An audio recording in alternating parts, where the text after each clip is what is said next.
Ruling over others has always been considered an art. Philosophers throughout history have proposed various strategies to master this subtle craft, but none are as intriguing as the approach suggested by the German philosopher Arthur Schopenhauer. His method?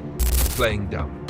While many strive for success through dominance, cleverness, or charisma, earning labels like arrogant or intimidating along the way, Schopenhauer's path is unique. He explained that one could achieve success, respect, and influence in any setting by embracing an underestimated tactic, appearing less capable than you actually are.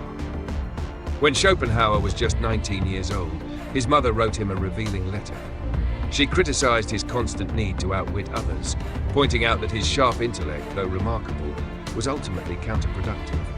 She noted that his positive traits were often overshadowed by his relentless urge to improve things beyond his control. This critique not only shaped Schopenhauer's reflections, but also offered profound insight into the pitfalls of intellectual superiority. He believed that pride in one's intellect could elevate a person to a higher plane of existence, far above the masses. Yet, he also recognized that such superiority could spark envy, resentment, and isolation. This realization became the foundation of his philosophy, the art of ruling through humility, restraint, and paradoxically, playing dumb. So, how can this strategy work in your favor? Let's explore Schopenhauer's wisdom through 5 practical strategies.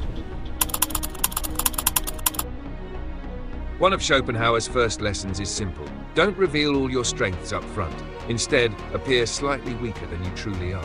This tactic allows you to surprise your opponents, or even allies, when the critical moment arrives, leaving them in awe of your capabilities. Throughout history, this strategy has been employed by great leaders and fighters. Consider legendary warriors who feigned weakness, only to unleash their full power at the decisive moment. This principle isn't just confined to the battlefield, it's a tool for everyday life. In meetings, lectures, or sports, the smartest people are often those who don't dominate the conversation.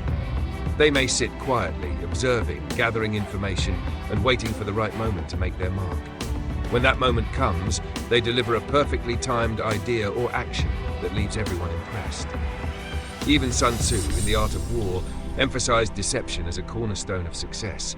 When we are able to attack, we must seem unable. When we use our forces, we must appear inactive.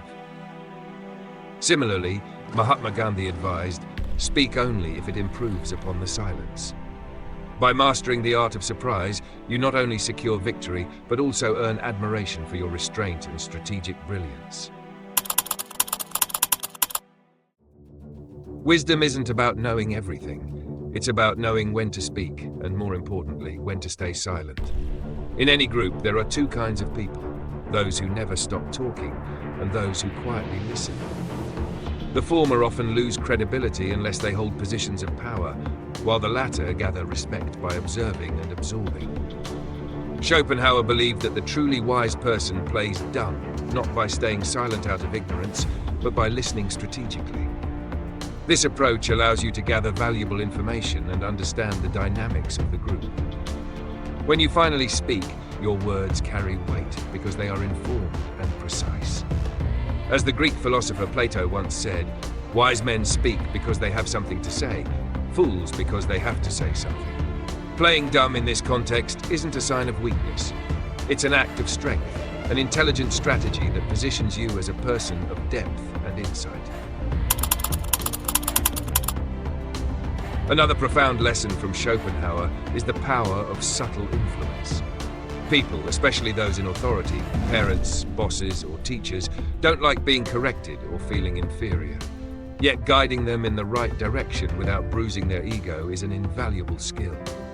Consider how professional athletes sometimes allow fans with disabilities to win after a bit of a struggle. This creates a moment of joy and dignity for the fan, while showcasing the athlete's humility and kindness. Similarly, in the workplace, you might guide your boss subtly, planting ideas in their mind and letting them believe they arrived at the solution themselves. Schopenhauer famously said, "To play the fool is the last resort in order to cover the defects of others." This isn't about manipulation, but about preserving the dignity of others. Constantly correcting or confronting people only creates animosity. Instead, by playing the role of the humble helper, you can foster respect and goodwill in any relationship. Many people crave the spotlight, but Schopenhauer believed that seeking attention too early can backfire. Before you've truly mastered your craft or proven your worth, staying low-key is the smarter choice. In his writings, Schopenhauer emphasized the importance of acting as though you know nothing until the perfect moment arrives. At that point, you can reveal your full potential, captivating everyone with your unexpected brilliance. This concept echoes the teachings of ancient philosophers like Lao Tzu, who wrote in the Tao Te Ching, "The sage wears rough clothing and holds the jewel in his heart." Even Socrates famously employed Socratic irony, pretending to be ignorant to draw out others' beliefs and expose inconsistencies in their thinking. As he put it, "I know that I know nothing." By withholding your true capabilities, you avoid unnecessary competition and hostility, positioning yourself as the underdog. When you finally step into the spotlight, your success will appear all the more extraordinary. Finally, Schopenhauer highlighted the importance of kindness and humility. People are naturally drawn to those who treat others with respect and compassion. In contrast, those who flaunt their success or belittle others often alienate themselves. Frank Lucas captured this sentiment perfectly. The loudest one in the room is the weakest one in the room. Schopenhauer believed that playing dumb with humility creates an aura of approachability and earns genuine admiration. When others don't expect you to win, but you do, responding with humility instead of arrogance, you leave a lasting impression. This strategy isn't about faking ignorance for selfish gain, but about creating an environment of mutual respect and understanding. Arthur Schopenhauer's philosophy teaches us that the art of playing dumb is not about pretending to be less than we are, but about mastering the subtle balance of humility, strategy, and restraint. By surprising others, listening more than speaking, guiding without dominating, avoiding premature attention, and treating everyone with kindness, you can achieve success and respect without unnecessary conflict. In a world where arrogance and showmanship often take center stage, Schopenhauer's wisdom offers a refreshing reminder. Sometimes, the smartest move is to play the dumb.